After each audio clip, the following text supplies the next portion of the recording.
દાહોદ જિલ્લામાં આધાર કાર્ડ માટે લોકોને પારાવાર મુશ્કેલીઓ વેઠવવાનો વારો આવી રહ્યો છે। લોકો પોતાના ધંધા રોજગાર અને ઘર છોડીને કતારમાં ઊભા રહેવા મજબૂર બન્યા છે। નવા આધાર કાર્ડ માટે તંત્ર દ્વારા ટોકન સિસ્ટમની વ્યવસ્થા કરવામાં આવી છે। આ ટોકન એક દિવસના 50 જ આપવામાં આવે છે। ત્યારે આ ટોકન મેળવવા માટે ગ્રામીણ વિસ્તારના લોકો પોસ્ટ ઓફિસની બહાર ઊંઘવા મજબૂર થયા છે। દ્રશ્યોમાં જોઈ શકાય છે કે શિયાળાની ગાત્રો થીજાવતી ઠંડીમાં પણ સ્થાનિકો ધાબળા ઓઢીને લાઇનમાં બેઠા છે। એક મહિલા પોતાના નાના બાળકને લઈને કડકડતી ઠંડીમાં ટોકન માટે બેઠેલી જોવા મળી હતી, તો એક શખ્સે પોતાની રિક્ષાને આરામ માટે વિસામો બનાવી લેવાની નોબત આવી હતી। ઉલ્લેખનીય છે કે નવા આધાર કાર્ડ માટે જિલ્લામાં માત્ર લીમખેડા અને દાહોદમાં સેન્ટર હોવાના કારણે નગરજનોએ હાલાકી ભોગવવી પડી રહી છે। સ્થાનિકોની માંગ છે કે નવા આધાર કાર્ડ માટે સેન્ટરની સંખ્યા વધારવામાં આવે। ત્યારે હવે જોવું જ રહ્યું કે ક્યારે સેન્ટરની સંખ્યા વધારવામાં આવે છે।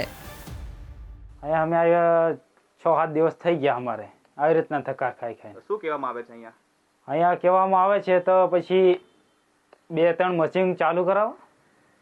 તો આ બધા ઘણા જિલ્લા છે, આમાં અમુક જગ્યાએ તમે ચાલુ કરાવો, કોઈ બી ગામડામાં ઝાલોદ છે, લીમખેડા છે, બારિયા છે, ધાનપુર છે।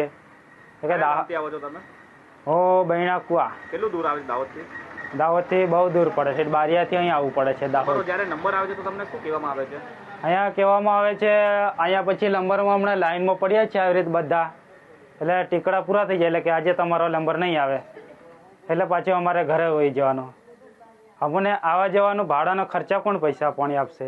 અહીંયા નથી પાણીની સુવિધા, અહીંયા નથી બેસી રહેવાની સુવિધા, નથી કંઈ ઊંઘી રહેવાની, નથી કોઈ વાતની અહીંયા સુવિધા છે નહીં।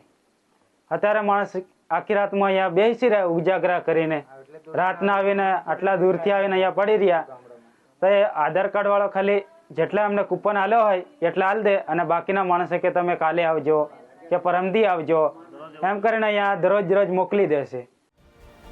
દાહોદ જિલ્લામાં આધાર કાર્ડ માટે લોકોને પારાવાર મુશ્કેલીઓ વેઠવવાનો વારો આવી રહ્યો છે। લોકો પોતાના ધંધા રોજગાર અને ઘર છોડીને કતારમાં ઊભા રહેવા મજબૂર બન્યા છે।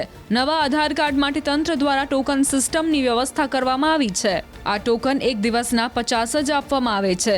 ત્યારે આ ટોકન મેળવવા માટે ગ્રામીણ વિસ્તારના લોકો પોસ્ટ ઓફિસની બહાર ઊંઘવા મજબૂર થયા છે। દ્રશ્યોમાં જોઈ શકાય છે કે શિયાળાની ગાત્રો થીજાવતી ઠંડીમાં પણ સ્થાનિકો ધાબળા ઓઢીને લાઇનમાં બેઠા છે।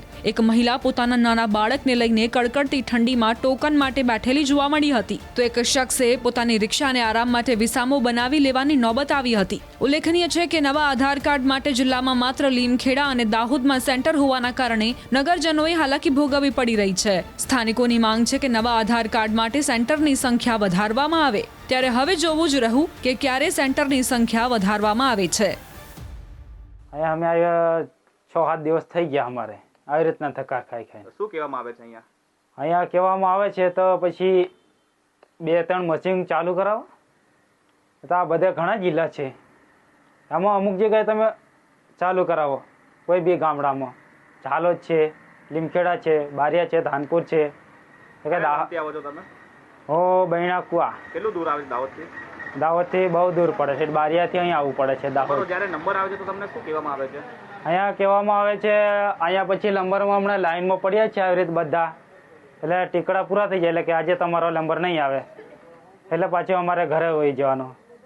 અમને આવવા જવાનું ભાડાનો ખર્ચા કોણ પૈસા પાણી આપશે? અહીંયા નથી પાણીની સુવિધા, અહીંયા નથી બેસી રહેવાની સુવિધા, નથી કંઈ ઊંઘી રહેવાની, નથી કોઈ વાતની અહીંયા સુવિધા છે નહીં। અત્યારે માણસ આખી રાતમાં અહીંયા બેસી રહ્યા ઉજાગરા કરીને, રાતના આવીને આટલા દૂરથી આવીને અહીંયા પડી રહ્યા, તો એ આધાર કાર્ડ વાળો ખાલી જેટલા અમને કૂપન આલ્યો હોય એટલા આલ દે અને બાકીના માણસે કે તમે કાલે આવજો કે પરમદી આવજો એમ કરીને અહીંયા દરરોજ મોકલી દેશે।